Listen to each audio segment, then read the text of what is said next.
Austin, very good to see you. Today, we're going to talk through how to optimize your RMDs in retirement, required minimum distributions. Whether you need that money or not, the government will force you to take those distributions so that they can collect their taxes, of course. But proactive planning means that you control your tax liability. So, before we get into the strategies, let's start with what we need to know about RMDs because the rules changed recently with the passage of the Secure Act. That's right. The rules definitely changed with the passage of the Secure Act. And really, the biggest change was with respect to when required minimum distributions kick in. So originally, it was age 70 and a half. And then, depending on when you were born, it can be 72, 73, or even for some folks now, 75. So Mm. that really is a big difference. And, we have a few extra years where we can potentially employ some tax planning strategies to hopefully reduce the impact of those RMDs in the future.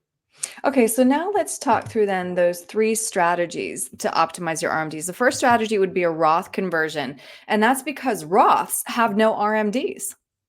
That is my favorite point about a Roth IRA. Yeah. This is really one of my favorite strategies, Aaron, because we intentionally pay tax in the year we complete a Roth conversion to get that money into the Roth IRA, which again is not only tax free, but also from this point forward, you have no required minimum distributions Right. on any Roth accounts. So, this is a really important point. And if we have kind of some years where perhaps they're lower income years, this is definitely a strategy we want to at least examine.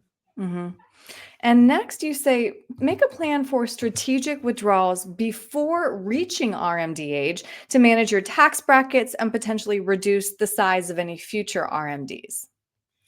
Yeah, distribution planning can play a large role in not only your future tax liability, but how long your money lasts, right? Strategically planning when we are going to distribute from certain accounts, like a tax deferred account, being a traditional IRA, it can be advantageous to pull from those in those lower income years, pay the tax due in those years where we have lower income and frankly where we're likely the most able to cover that tax liability, because for most folks as we age throughout retirement we want to be managing that tax burden. We don't want an ever increasing tax burden with these massive RMDs that we have to contend with in our later years when our capacity to pay that tax bill is likely at its lowest point of our entire life. Absolutely. Really good point. And then last, you suggest that we delay taking Social Security, which can reduce our need for larger withdrawals from those retirement accounts in our later retirement years. Yeah, Social Security for many folks plays a large role in their income plan throughout Mhm. retirement. And we know that it is more tax efficient than an IRA distribution because obviously anything you pull from an IRA is 100% taxable to you on the federal level, where Social Security is not.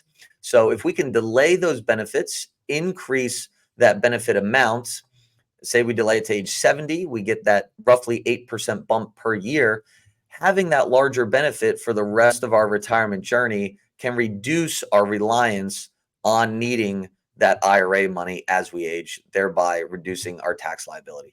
I'm glad you brought up Social Security claiming because I know that's something you specialize in. Clearly, proactive planning is key with this, Austin. So if somebody would like to talk to you more about it, how can they reach you? You can give us a call at 919-322-4113 or send us an email at info@patriotwealthnc.com. Great. Austin, thank you. Thanks, Aaron.